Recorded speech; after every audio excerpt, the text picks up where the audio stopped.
And we are live. So yeah, we are live here on Facebook and also over on YouTube as well.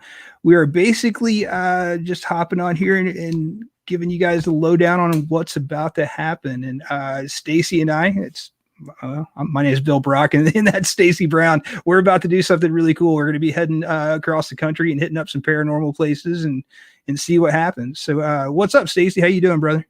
Doing good, man. I'm ready to get this show on the road. Right? Oh man, we've been planning this stuff for like at least a month, and I don't plan anything this long. I usually just kind of fly by the seat of my pants and roll with it. But right, we're actually planning something which is new to me. I'm wearing off on you. Yeah, probably so, man. So far we have some pretty cool places planned. So for us, what we're about to do is we just called it our paranormal journey. We're going to get together and cruise across from Maine all the way down to Point Pleasant, West Virginia, and we are going to basically hit up some really awesome places. I think the first place we're going to actually hit up is Freetown Forest. Once you get in, man, what do you think about the Freetown Forest, Stacy? That place is, there's something to it. It really has a feel all of its own. I love the forest. I love the woods in general. So when we went there last year, it kind of had that feeling like something was going on, and I just wanted to get out of the car so bad, besides the whole little, like I would stop and film the truck go by for B-roll and stuff. But when we finally stopped and got out, man, I was so anxious. I remember sitting there waiting on you to get your camera stuff together, and you're like, put your lens on and stuff, dude. Because I'm just sitting there kind of hovering over top of you. I'm like, my shit's already ready, dude. What are you doing? Right. Yeah, but when we got there, we had this thought in mind that we were going to go in and basically, just film. And we didn't. It's kind of crazy. Whenever you shoot video, you don't always anticipate something actually happening. So we went in kind of thinking that we were basically going to go in and just kind of explore. We didn't think anything was going to happen. And we got in, and within probably 20 minutes of being in the forest, we ran into something we weren't able to figure out. Like, I don't know, man. People were trying to tell me it's a puck wedgie. Like, I don't know. Do you remember seeing that thing? Okay, yeah, that thing. So we're looking down the trail. Well, I don't remember what it was. Something happened that made us look in this direction or go in this direction. Yeah. But there was something in the middle of the trail, the road there. It was about knee high, could have been a rabbit. I don't know. I couldn't see what it was, but then it just was like, dude, it was bigger than knee high. So like, it was a pretty good size. Like I would be on board with you if I really thought it was knee high, but whatever it was pretty good size. I mean, I saw it, dude. Like I saw it like kind of crunch down and then run off. And we both went after it. Like, well, it raised back up again. It that was the thing about it. I can't see that good. Like I'm supposed to wear glasses, but like I do good to keep my car keys with me. So glasses don't work. And that was the thing. I remember it shot back up and then stuck its head back up again and was still looking at us to see if we were coming. And then we went, and it was like we heard something up on top of this rock, or I did. So I went up to the left, and then when I get up, there's nothing there, but down there at the bottom, it looked like there it was again, and it went down that one trail. And so I was just like, is this really a puck wedgie? I was kind of, it's like, what are we doing right now? It was very weird. It was amazing though, and that's the part that gets overlooked. I completely forgot about that until you just said something. Dude, that was like a big deal for me because we saw it and then we ran after it and then we continued hearing it like running while we were running after it. So I don't know if it was a puck wedgie. I don't know what it was. Like part of me thought it might be a deer that was like, because the road that we were looking down kind of like had these like little like hills in it. So I didn't know if maybe there was a deer in a depression where we could only see its head. Yeah, that's what I thought too, but it shifted, like it scurried. Okay. Cause I remember my first thought was, oh, that's just a deer bedded down. It happens down here all the time. I'll walk up on them. they don't move once they're down. I mean, if they do, but they got to get up. They don't shift this way, you know. So when that thing did shift, it completely left our sight.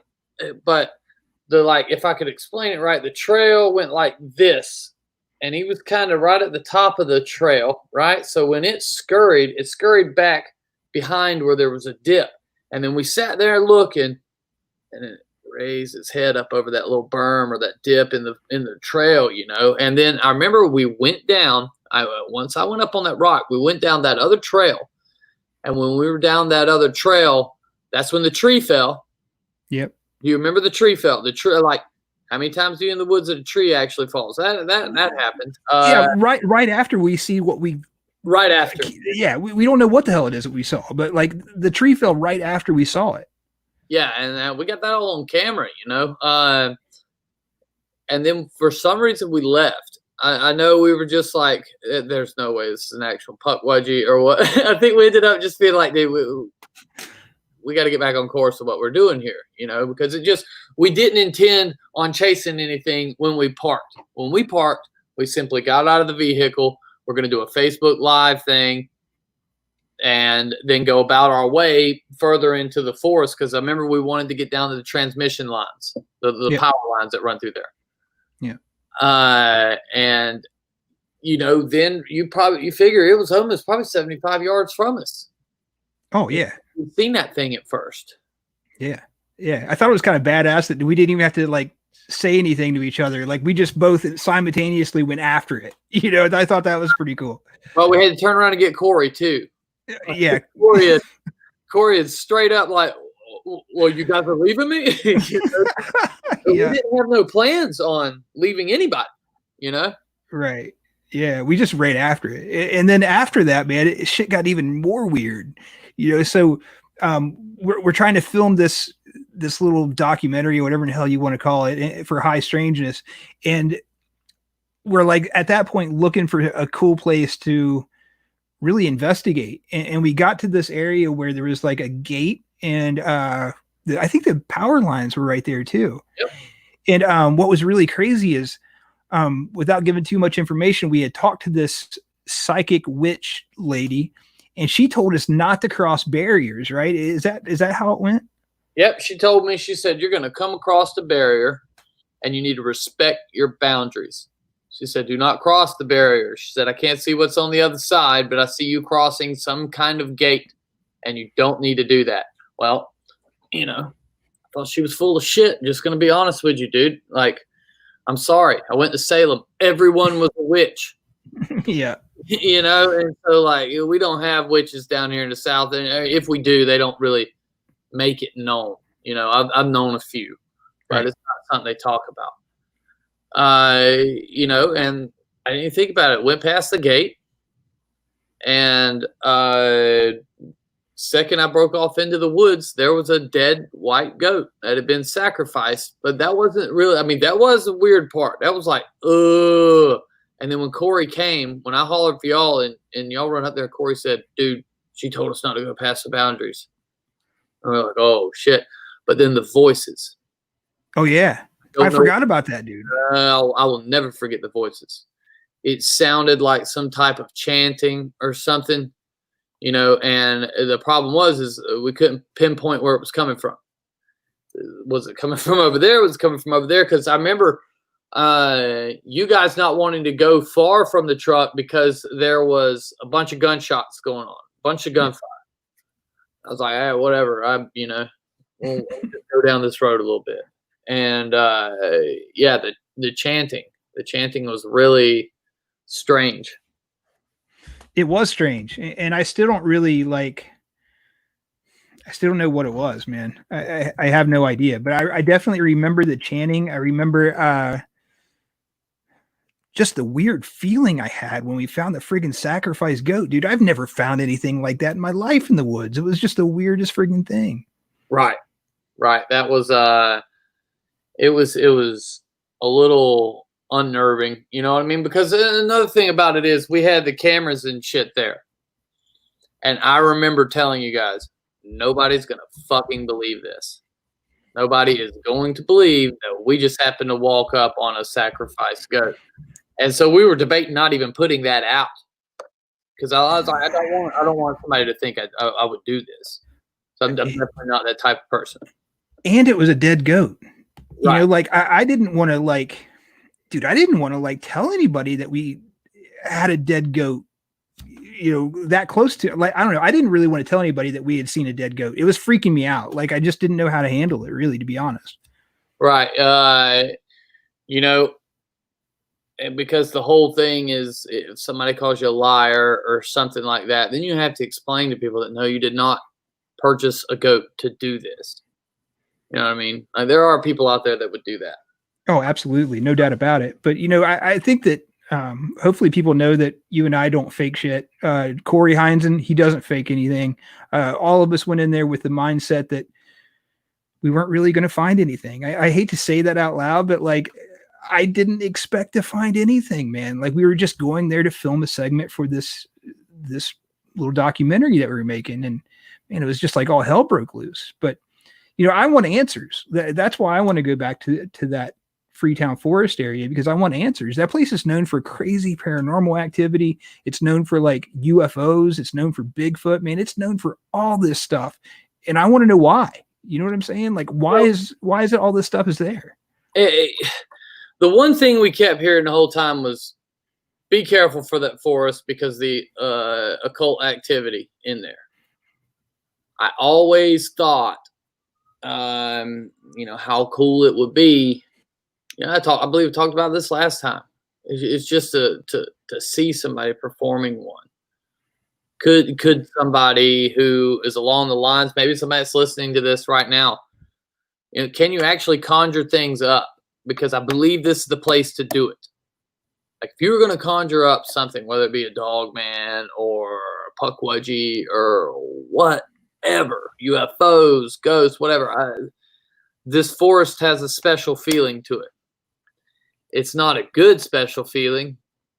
It's definitely on the negative side, but all the less, you know, it's not like any other forest I've ever been to. Yeah, I agree 100%. Like, I didn't feel like I was in a normal woods setting. Like, whenever I'm in the woods, normally I'm calm. You know what I mean? Like, it's chill. But that place didn't feel like that. I felt like I was on edge, like something was about to happen, like all the time. Right. And dude, it did. It did. You know, that's the crazy part for me is there was stuff happening. And so, yeah, we got to go back there and just dive into it, you know, and literally stay the night there. Like that's our plan is I'm going to pick up Stacy from the airport. He's going to be wearing his mask to be very COVID friendly. And then we're going to go to the Freetown Forest and hopefully encounter something. And if we don't, I want to be there to document it as much as possible, you know. So we're going to try to live feed absolutely as much as we can while we're there, because I think that's the only way we're going to have a chance to prove what we're experiencing, you know, is to bring these people along with us and let them experience things right with us. You know what I'm saying? Well, you know, if there is anybody listening to this, I know we've had some people say they want to come along, they want to do things. You know, if there's somebody that's listening to this that maybe is into witchcraft, or, you know, maybe, you know, you're into that kind of stuff, like like satanic stuff. I'm not really into that. You know, I'm a person that don't believe this shit until I see it for myself. So, you know, hey, the person over here worshiping Satan is the same person that playing Legos over here to me. It really doesn't matter. You're just doing what you like to do. You know, it doesn't mean it's real. But if there's somebody that's listening to this, some witches or something that believes they could conjure up something, you know, maybe we can make contact with, or maybe I could see something with my own eyes. Please, please, please hit us up.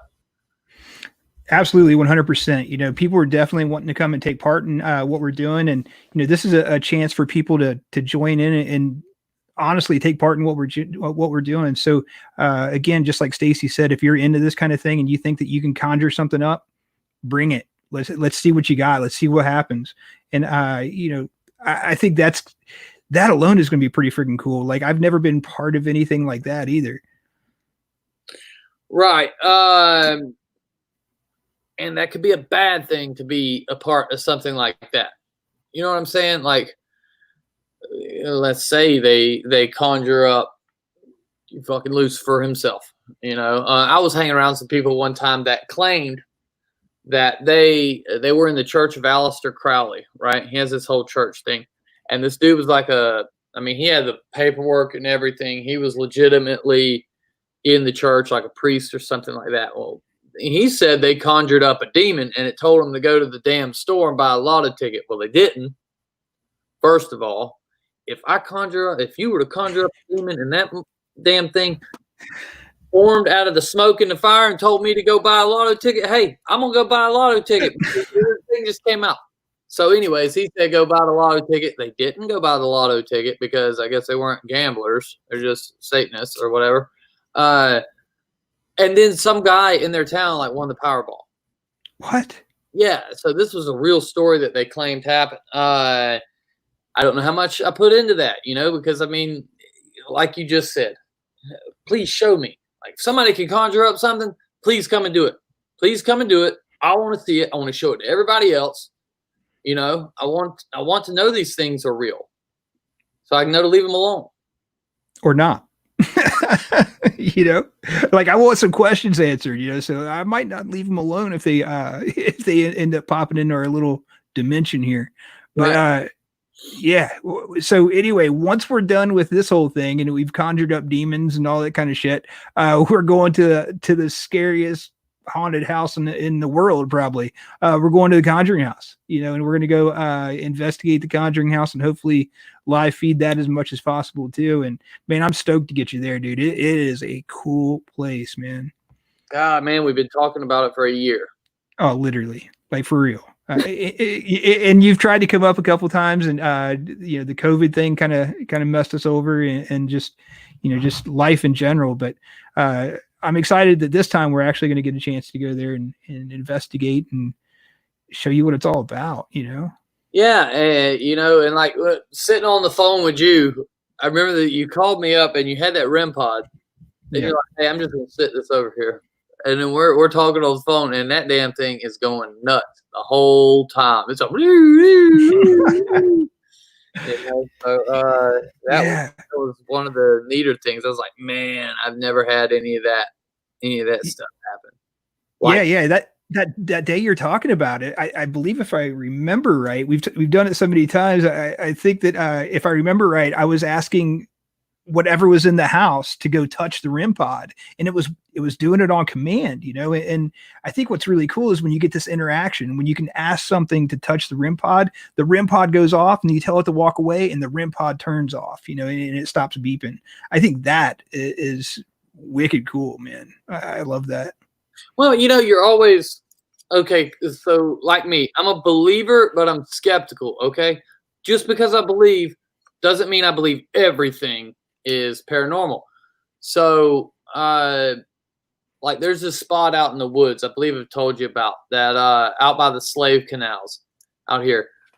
It's just a random spot in the woods, dude. EMF meter going through the roof all the time. The REM pod just goes nuts. You'll ask it to do something. It'd be like, please just grab my REM pod like this if you're here. And then the REM pod goes off, and then you're like, I'm still, okay, can you grab it again? You know what I mean? And it's like I almost try to talk myself out of what's happening. So I'm really excited to stay the night at the Conjuring place and just experience it, man. And hopefully not bring anything back with me. Yeah. That's something we haven't really talked about at all. Like, I don't really know how to cleanse myself. I don't know how to protect myself. I almost feel like we need to hook up with someone who can teach us how, you know what I mean? Like somebody be like, yeah, just turn around 3 times, jump up and down, like whatever it is that we need to do. Like we might want to figure that out. Well, there's always sage. I've got some. Don't know if it worked. Probably doesn't. And then, hey, we can, I'm sure somebody around there who could cleanse us. Or they sell, I did see they sell some cleanser up at the bodega up the street here, the gas station. They had this cleanser. I don't think it's the same stuff, but it might work. Hey, I'm down to try, dude. I'm down to I try. did a job one time, so Yeah, it's so bad. But yeah, man. And once we finish up at the Conjuring House, we're gonna be heading west. And I really want to hit up what's the name of that UFO ridge, man? Chestnut Ridge? Kecksburg on Chestnut Ridge. You go to Kecksburg, Pennsylvania. Yeah, man. Yeah, apparently they had a UFO crash back there like a long time ago, and Small Town Monsters made a really good film about it, the Flatwoods Monster. Very good film. And that has a lot of information. But they had Stan Gordon, I think his name is. Yeah, Stan is amazing. He's like serious OG as far as paranormal stuff and UFO stuff goes. From what I understand, there's been some recent sightings, in that area. But also, I was reading. Well, I'll get to that later on. We'll get when we talk about further into it. But anyways, there is some recent stuff going down on Chestnut Ridge, and maybe he's somebody we can reach out to and just ask what he knows, because maybe he could put us in a spot, or maybe we could have some cool activity. Yeah, absolutely. And again, we're going to be live streaming this whole thing. And I was talking to Stacy earlier. I kind of wanted to. He has a full spectrum GoPro, and so I kind of want to just point that at the sky at night and just let that thing run and see if we can stream that to those people out there watching, and maybe they can look for UFOs with us. I think that would be pretty cool. It would be gnarly if we actually seen one. Yeah, but I want to talk about this thing right quick. So this is just like a spirit box, I'm sure everybody's heard of these things before. Yeah, so it basically scans through radio stations, and people believe that you're able to talk to spirits with these things. So there was this guy named Frank Sumption. He was one of the first people to start creating these spirit boxes, and he built his specifically to talk to aliens.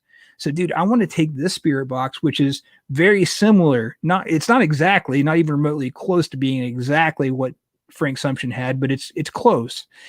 I want to try to talk to whatever in hell it is we could talk to. We might be able to talk to something we don't understand. Maybe we can talk to aliens. I'm not totally into that. Like, I don't know if I'm on board with that or not, but I mean, I want to try everything that we can possibly try to talk to anything that we can get to talk. You know what I mean? Well, okay, so this goes back into my skunk ape research. But I do gatherings every now and then. We'll get anywhere from 20 to over 100 people, depending on the event, depending on how many people we're trying to get. But this one, we had like 20 people, and this lady came, and her name was Phyllis, right? And Phyllis she's like a medium or something like that, a psychic, I guess. But she believes like she in the aliens, like she contacts with the aliens. And she is sitting there on the trail and started talking to me or talking to them in her tongue, like whatever they were saying. And then she goes, "They're right out there. They've just left some stuff for you." I was like, okay. She just got there. She may have been there an hour, right? I had been there the day before. We got there to set up, but nobody had walked out there, dude. Nobody walked out there. We walk out there, it's fucking series of tracks through the mud. They're like probably 12 to 15 inches in the mud, where it's just something was bipedal walking through. And I mean, like, what were the chances? What were the chances that she was going to tell me, "Hey, they left you something that's right out there," and then we go and we find it, like walk straight to where she said, but she believes she could talk to aliens and contact them and stuff like that. So if you're ever down here, we will definitely hook up with her. Yeah. I would like that. If this thing's successful, if we're able to at least like make some gas money and pay for it, I wanted to keep doing this, man. I want to keep doing these paranormal journeys all over the place. And I think it's cool. I think it's a really cool concept to go to these places and live feed. I think it's awesome, man. Yeah, there's a lot of stuff, across the country that I just want to look into, Oh, definitely. Definitely. So, yeah, after we get through Pennsylvania, hopefully hit up Kecksburg, and I kind of want to hit up the Ringing Rocks and whatever else is cool along the way. We're gonna get to this place. I believe it's called Hillview Manor. Is that the name of it? It is the name. It should be named the most spooky, fucked up looking place on the planet because this place looks scary, son. No joke. Yeah, dude, I hadn't even heard of it. Like I didn't know anything about it. So there's this guy named Derek Shoemaker, I believe it's Schumacher, that came to the Conjuring House, and I met him through the Conjuring House, and he was nice enough to invite us to go along with him on his investigation. So I had never heard of the place, and I looked it up. You're right, it is scary looking, dude, for real. And It looks like the place off of Shutter Island. You seen Shutter Island where Leonardo DiCaprio, he's my man crush, but anyways, he goes and like apparently he's in the asylum the whole time, you know, but it looks like that place. And so I am so stoked. I was showing my brother-in-law. My brother-in-law just starts reciting the Ghost Adventures episode because he's a huge fan of that stuff. And he even, I believe, put it on and was showing us some stuff. He's like, look here, this door gets slammed right in front of them, blah, blah, blah, blah. And I was like, wow, man. so from what you've seen, do you think it's legit? Yeah, yeah. Well, I don't know. Okay, what I seen was Ghost Adventures, and I don't think they're legit. I don't know, but they've been on for 10 seasons or so, 10 years or something like that. So I was told by somebody in the industry that the only reason they're still on is because they play ball. I don't know, man. Like I don't know. That's what I was told. I can't say that. I probably shouldn't even bring that up. But well, I just want I really don't care about what people think of me at this point. Like I'm just going to tell the truth, whether it's good or not. But dude, when they came to the Conjuring House, they didn't fake anything. The way they play stuff is, if like a REM pod goes off, they might like fluff up that reaction some, like, oh my god, it's a REM pod, it could be a demon, but like the REM pod is going off, you know what I'm saying? So like the stuff happens, but they kind of fluff up the reaction is kind of like what I saw. But they don't fake anything, not that I saw anyway. So when those doors slam and stuff, I bet they did slam. Well, like, so who is it that decided that the EMF means ghosts? I ain't got a clue, and I don't even know why someone came up with that idea. That can lend shed some light on this for me, because that's my biggest problem with all this. We got all these toys. Sure, they're going off and they're lighting up. Does that actually mean what you're telling me it means? And how do we know that? Right. Yeah. So, I don't know, man. Yeah, I don't know either. And I guess what we have to do is just use all the stuff that we have available to us and try to make our own assumption when we're done. Do is the EVPs. We need to do EVP sessions, because that's the one thing that I do have one EVP. That's the one thing that you can't fake. Yeah. I've had a bunch of really amazing EVPs at the Conjuring House and a few other places that, dude, you just can't explain them. Sometimes it's so clear that it's just like someone right here talking. And dude, you don't hear it. 99% of the time, you don't hear that voice, but you'll pick it up on your recorder, Right. It's pretty weird. The practice considers pseudoscience. I already said it. Anyways, I was trying to figure that out, seeing if Google knew who started that whole deal. So I don't know. It was like the Matt Moneymaker book to hunting Bigfoot. Like when you join the BFRO, they give you this manual that's like this thick. Yeah. Right? And it's got this little green men analogy in it. And anyways, they tell you to go around, beat on trees and the holler in the woods and shit like that.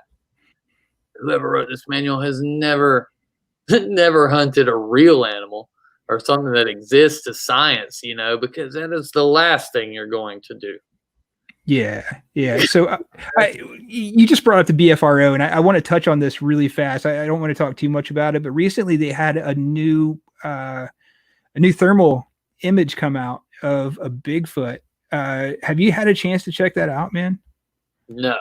I've seen 2 pictures of a link, but I haven't been able to find a video. Maybe there wasn't a video. Maybe it was just pictures. What was it?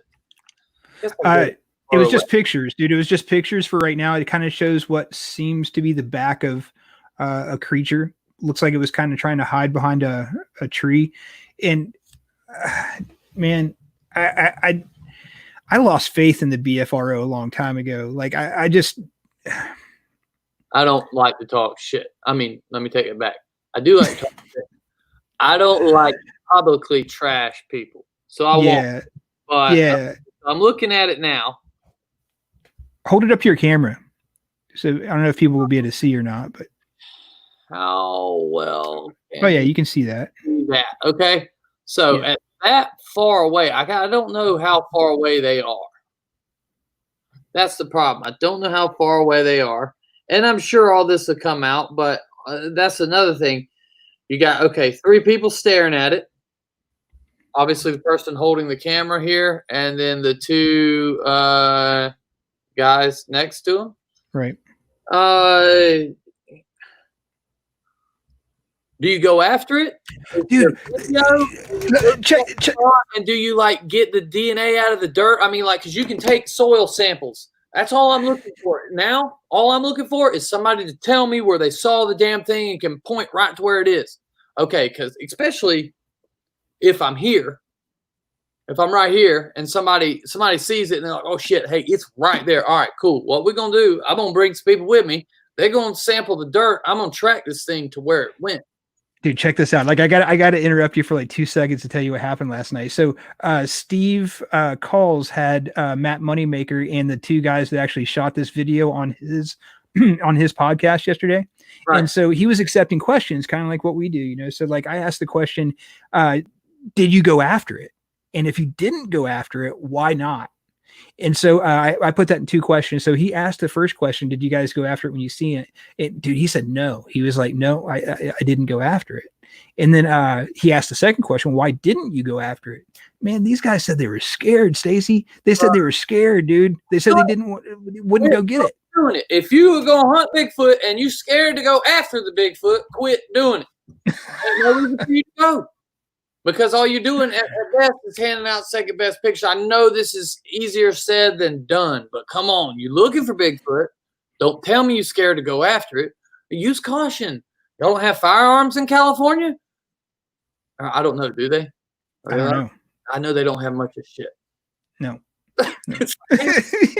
They have some weird rules out there. But man, you know, even like, I just feel like if you see a Bigfoot, dude, go after it. At least go like you and I did. Like when we saw that in Mayaca, we couldn't really chase it in that moment only because it was hauling ass. Like there's no way anything could have ever chased whatever that was that we experienced because it was just moving too fast. So we didn't chase it. But what we did do is we tried to get some DNA. We actually went where it was the next day and we got footprints. We saw proof, you know, and we took the correct steps. We did everything that we could do, and it's on my YouTube. People can go look at it. But you know, we tried. You should never, especially when there's multiples. There's multiple of you guys. You know, it ain't just you by yourself out in the middle of the damn woods. I can understand that. All right, I can understand because seeing one of these things, especially if you don't believe in them. When I first had my sighting, I did believe in them for no apparent reason. You know what I mean? It was just a faith, you know, I guess like believing in the Bible. I just had faith that these things were real. And when I seen it, it didn't completely blow my mind. But my dad did not believe in these things. And when he seen it, it fucking scared the shit out of him, dude. He flipped out. You know what I mean? The main thing he got scared about was me and him were in the dark. And he's like, that thing's looking right at us. You know, you couldn't see your hand in front of your face. I can understand, but there's 3 of y'all. There's a whole BFRO expedition. So let's be honest. There's probably like 25 of y'all, maybe 30. Yeah. You guys didn't go after it. Is this going to come back in a few days and end up being somebody that was on the expedition? That's where my money is at. It's awful fishy that you guys did not go after it. And maybe you did. Maybe I'm missing out on some of the story. If you did, my hat's off to you. If you didn't, stop what you're doing and stay home. Yeah. Yeah. From what they said last night on the podcast, they didn't go after the initial Sasquatch they saw. They said that they walked down the road and saw another one and they tried to go after that, but we don't see any of that on video. There's no proof of any of that right now. Okay. And so also, I guess you listened to it. Did their thermal not record video?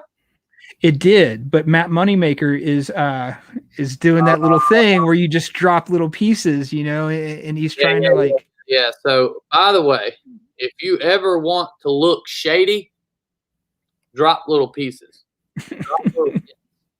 That's the who was that guy? Guy Edwards? What was the guy that did the hopscotch thing? Guy something. Yeah, it was Guy Edwards. Yeah. Great dude. Loved hanging out with him. He basically said he laid out rules to a hoax. Do you remember that? Oh yeah. One of them was, leave little bits and pieces. When we got our footage, we knew if we put it out ourselves, everybody would discredit it, just because you're doing the investigation yourself. So that's what we did. We outsourced the investigation to Cliff. He came up with all the numbers, not us. Cliff didn't have a horse in the race. You know what I mean? The Cliff, he just wants to figure out what indeed it is. But for our information, like the breakdown from that investigation was him. It wasn't us. Right. We outsourced it. So that way, hey, that's a third party, bro. Yeah. I mean? And Cliff call bullshit if there's bullshit to be called. Yeah, he is good about that, man. I've always been impressed with him when it comes to that. He's definitely not been one to fake stuff, which I think is pretty cool. I was going to see if I can bring up that video, because I think what's important about what we're about to do is, I think between you and I, we're probably two people that have experienced some of the craziest stuff out there as far as like cryptid hunting goes. And I think we have the credentials to say that we can go out and get evidence, especially considering what we've done already. You know what I mean? So you definitely, no doubt about it, have some of the absolute best footage out there anywhere. And we can go ahead and watch it real quick, and you can kind of explain to people what they're seeing. We have done this once before, but I think that, man, it's such kick-ass footage that I just want people to see it again. So you and your dad basically went out and were Bigfooting at this point, right? Right. So we had walked up a trail and we stopped. My dad wasn't recording when he comes on. You could clearly tell it wasn't raccoons, but at first he thought it was a raccoon, right? And then he's sitting there recording. I'm filming him, and then it steps out and does that. So he's like, "We gotta go. We'll go. Get your gun. We gotta go." It's running back the way we came, like back towards the trail that we came in on. So when we, I didn't know what was going on. He's seen it, not me. I didn't know what he had filmed until we got back to the truck. But look at the arms hang down to the knee. There's really no neck to the creature. The size of the hands is something that I always thought was pretty crazy, because it almost looks like hockey mitts or something. I mean, right. they're so big, Yeah, and that's what I had asked Derek Randalls. The first time was just like, "Hey, man, I know you've seen one. I believe you've seen one. You said you have. How big was its hands?" But so you see, like Josh Watson here commented on it, said it looks like it's wearing a backpack. He's talking about the BFRO picture. You know what I mean? When you're a certain distance away, depending on the camera that you have, you'll lose your stuff. So there was a team on Bigfoot Bounty that were worried about another team beating them, and so they said they needed to get footage. They said, "Wait till the audio man. We're gonna wait till the audio man dips out, or like is lagging behind, and then we're gonna film him like from some other team, because the audio man was always the last to get up and walk, right?" And they did. They waited until the audio man from the other team was across the pond, and they filmed him. And I told on him. I was like, Like, Did that make it into the show? what's that? Did that make it into the show? But yeah, it made it into the show. I mean, sorry, but like, I had to do the fucking self-preservation thing at that point because like they tried to get us to do it. They're like, "Hey, this is the only way y'all can beat Michael Merchant. Y'all got to do this. This is the only way y'all can do it." And I'm thinking to myself, I don't think that Michael Merchant can beat me. Right. You know, I was like, I don't think you guys can beat me either. You know, Yeah. yeah, we got this sewed up, dude. Right. So for people that don't know, so Stacy was cast on a show called Bigfoot Bounty. It's basically like a contest of who has the best Bigfooting skills. Is that a good way to put it? It was a game show, man. It was best who more or less had the best storyline, but like who could collect DNA the best, who had the skills, who was the most deserving of this $100,000 research grant, you know. And you know, me and Dave, we worked good as a team. You know, what we didn't tell them prior to the shows, like we had already had extensive training with collecting DNA in the field. Because a member of our team was actually the head of the forensics department down in like Homosassa Springs. So yeah, we had extensive training in that already, and we kept that quiet because if we messed up, we didn't want to get called out for it. Because Todd Disentel would blast your ass, boy. I mean, like that was kind of a Simon Cowell thing, you know? Yeah. Yeah. He just doesn't care. He's gonna like you said, he's gonna put you on blast if you do something wrong or just being shady about something. Right. But yeah, so I think it's pretty cool that we're definitely I think the best choice to go out and try to do one of these paranormal journeys and try to actually get proof of what we're experiencing, because we've done it for years. Yeah, well, I'm excited to see how it actually turns out. The live feed thing, I'm looking forward to learning how this all works and everything. But it's going to be fun. The hard part is this is what you're always up against with today's world. Let's say this BFRO footage is fake. Let's say they mistakenly filmed a camper or something like that, which can happen. Like it happened with the Olympic project a few years ago. They ended up actually filming somebody and thinking it was a Bigfoot. But it's like, okay, you're going on a Bigfoot expedition and a public Bigfoot expedition where you're charging $500 a pop. That's the BFRO's rate back in the day when I went. Mm-hmm. And you just so happen to film a Bigfoot. Are you trying to sell more trips? Like, what do you have to gain? Right.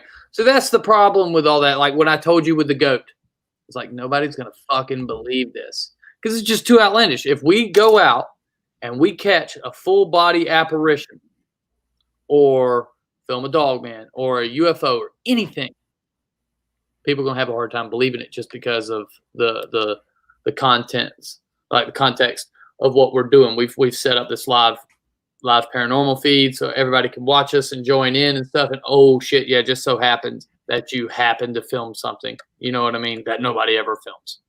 Yeah. So it's a double-edged sword. You know what I'm saying? So, yeah, 100%. And we're gonna have to take that in consideration if we actually do get something on camera. We're gonna have to try our best to debunk whatever it is and just prove to these people that this is legit. This is real. Well, right. And if you've got nothing to hide, like with the BFRO thing, if y'all got nothing to hide, let somebody else come in and do that investigation. Definitely. Let somebody else try to debunk it, and you just tell them where you were at and hand them the camera. That's what we did. Yeah. Yeah, you definitely did. You brought Cliff Barackman in, and he did it. And so, yeah, hopefully they do the same thing. Hopefully they bring in somebody that has the skills to basically go in and decide if that was real or not. Yeah, but the worst thing that could happen is that it's tomfoolery or like they messed up and filmed somebody else. Yeah. Just for that shit in general, man. Like all these hoaxes, all these mistaken identity things, they don't help with our cause. And that's the sad nature of it. It makes now everybody else look like a bunch of morons or hoaxers. Yeah. Yeah. So anyway, when we finish up with the Hillview Manor, we're going to be getting back to the paranormal journey here. When we finish up at the Hillview Manor, I'm trying to talk Stacy into hitting up a couple like ancient locations, because I find ancient locations really fascinating, especially when they come to the ancient Native Americans. So hopefully we're able to hit up a couple of those places specifically. I really want to go to the Serpent Mound. And then after that, we're going to hit up one of my favorite places ever of all time, and that's Point Pleasant, West Virginia, and look for the Mothman. Dude, that to me is going to be the way to like end this in an epic fashion. I'm excited for that. The Mothman? Oh yeah. Oh my God. So, well, okay, what's the deal with nobody camping out there? Because, all right, everybody understand this. Bill texts me and he's like, yo, are you okay? I'm going to read this. I'm just like, what are you talking about, bro? That's what I do. Where is it? Okay, yeah. Do you think you're brave enough to camp at the TNT area in Point Pleasant? I said, yeah, bro, I'll do it alone. Of course. You know, that's what I do, right? Yeah, I'm a big brave man. He goes, I don't think you would. Or I didn't think you would. We'll figure it out. No one's ever been willing to camp there. And, you know, that's just, oh, why are they not willing to camp there? Like, okay, so is the Mothman still apparently around? Yeah, absolutely. Absolutely, 100%. Oh, okay, because see, I'm under the understanding that this was a one-time thing. Richard Gere showed up. You know, or the movie, you know, they had the one-time thing, the bridge crash and stuff. And I just read the other day where there's Mothman sightings in Chicago right now. Absolutely, man. There's been Mothman sightings all over that area for a really long time. I mean, it hasn't been as prolific as it was back in 60 whatever when the Silver Bridge fell, but there's definitely sightings. And what I found, man, I've been there God only knows how many times investigating this, but what I found is most of the town believe the Mothman is a demon. They believe that this thing is a demonic presence left over from Chief Cornstalk when this massive battle happened a long time ago. So people think this thing's demonic.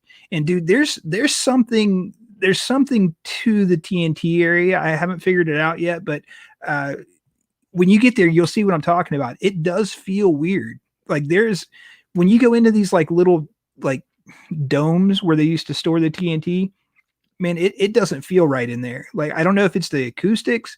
I don't know what it is, but you don't feel right. You don't even want to be in there. I wonder if it's something like those chambers that you go into where you just can't hear anything. You know what I mean? It's like a chamber or something where they cut out all sounds. You end up hearing like your own heartbeat and stuff, and it drives you fucking nuts.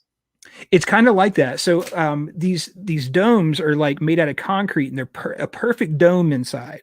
And so when you go in there and you say anything, man, you can drop a fucking pin, dude. You can just like make the smallest noise, and it's loud. It's like it reverberates through your body. You can feel it in your chest. Like it's the weirdest feeling you'll ever have. And so I don't know if the acoustics can affect your brain in a way where like you perceive things in a weird way. I don't know what it is, Stacey, but there's definitely something up to it, or something up with it. We used to do these really cool tests, and we'll do this when you're down there too. So we basically put someone in one of these TNT domes and then leave them in there for a certain amount of time, and then have them come out and tell us how long they were in there.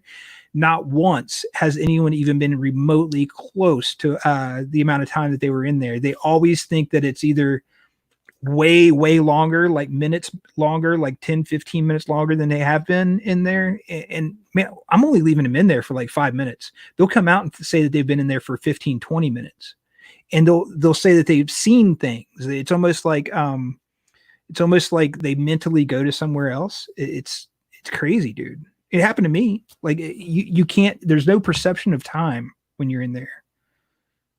I definitely want to experience that, and maybe we can meet somebody that's in Point Pleasant, or somebody that's familiar with this area, and maybe they do believe it's a demon. Maybe we can conjure it up. You know what I mean? I'm bringing all my paranormal equipment, and I'm really interested to see, you know, what's gonna unfold, because something always does. That's, Always. it's like I don't have to. It's just I just have to go and then experience it, because it doesn't matter if I'm doing this, that, or something else. Something always ends up happening when you look into these things. And yeah, hey, I'm ready to camp out there. You know, I'll stay in them places if those places. Like, what is the significance to the TNT with the Mothman? Oh, so as far as I know, the significance is the Mothman was originally spotted in the TNT area, and it basically chased out some people back in the 60s, and people decided that's where it lived at. Uh, I don't know why this creature would have like chosen this area to live, other than it's one hell of a great place to hide. Once you get there, you'll see, man, it's definitely a great place to hide. Also, people talk about the possibility of aliens and other things being connected to nuclear places where they've either like had nuclear weapons or even tested nuclear weapons. Dude, there's no doubt in my mind, 110% sure that they tested nuclear weapons there. I mean, it's a fact. I'll take you to the places where they tested them. There's like clean rooms, you know, like where if you had nuclear radiation issues, you go into these little rooms and they would clean off or whatever. I'll take you to all those places. It's pretty crazy. There was definitely nuclear testing going on there at one point.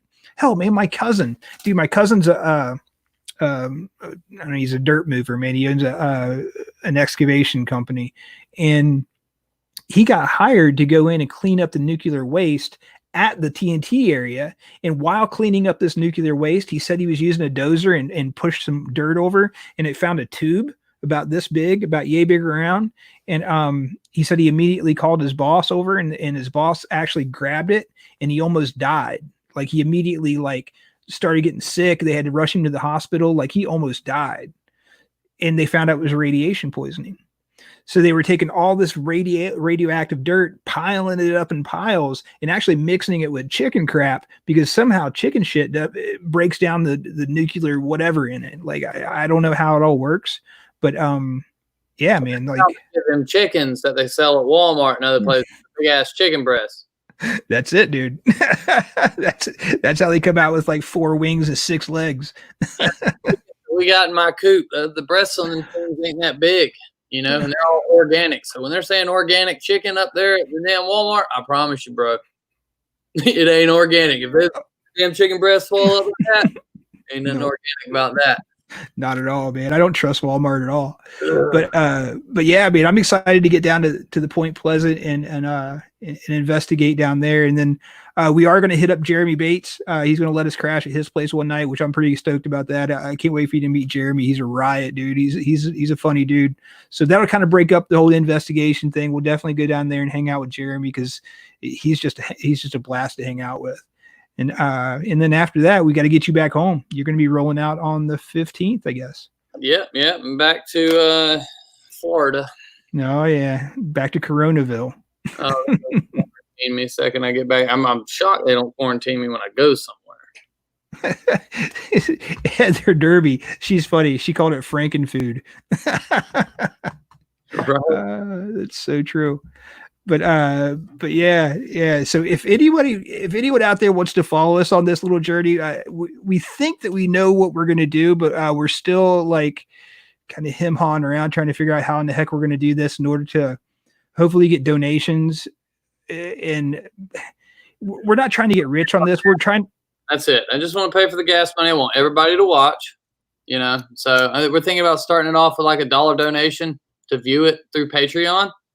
And, you know, if you want to throw in more than $1, then, you know, fine. But I think $1 is a fair price. Yeah. And, you know, I haven't talked to you about this yet, man, but like on Patreon, you can create different tiers. So like people can get different things with a higher donation. Maybe between both of us, we can like come up with, you know, like, I don't know, I might have a couple cool t-shirts kicking around. And I know that you have a new film that you just put out, the Skunk Ape Lives film. Maybe we can kind of incorporate stuff like that in, you know? Right. Yeah, which, by the way, if y'all haven't watched it, it is, I believe, the #1 Bigfoot film on Amazon right now. Go check it out. If you got Prime, it's free. If you don't have Prime, I think it's like $1.99. Tried to make it as cheap as possible. So, because I wanted people to watch. I wanted people to see this stuff, see the stuff that I'm doing. And I feel bad charging like $5.99, $4.99, things like that. Yeah, I do too. Like, I hate charging for any of this stuff, but this paranormal journey, we're gonna have to try to get at least our gas money back, So, I think the dollar a piece is fair too. And who knows, man? We might get 2,000 people on board, and that's $2,000. That'd be pretty awesome. You never know, And if that's the case, then we can do it again, and we'll come and we'll do another one. Maybe take y'all somewhere else. I'd really like to go to Skinwalker Ranch. So or the canyon that's next to Skinwalker Ranch. I don't really care to go to Skinwalker Ranch, but there's a canyon where they said the damn Skinwalker comes from. Yeah. A lot of people don't know this, but Stacy and I were this close to having a TV show built off of High Strangeness, and it was basically looking into triangles. COVID-19, by the way, thanks COVID-19 for locking all that down for a little bit. Yeah, that sucked. But we were this close to having a TV show built around triangles around the country in different shapes of all these different weird paranormal places. But Skinwalker Ranch is one of those places that has a triangle. I can't remember what they call it, but there's definitely a triangle in that area of all kinds of weird stuff. I'd love to get down there and just research that whole area, man.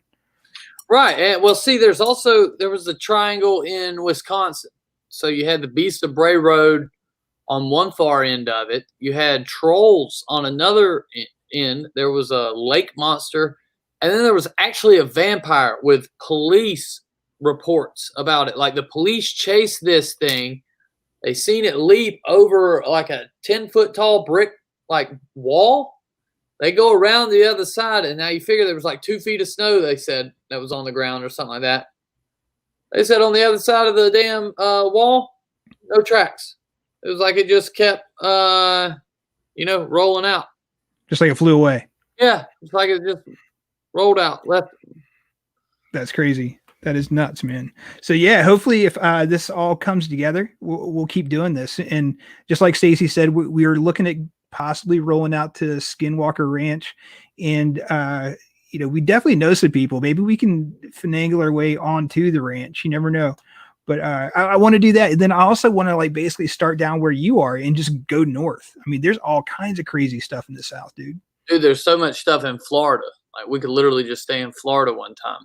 I mean, you've got this ghost wolves over in Destin. There's a ton of places. There's a brothel in the town next to me. My buddy's got a bar about 40 minutes from my house, and that place is legitimately haunted. What are we going to be investigating at the brothel?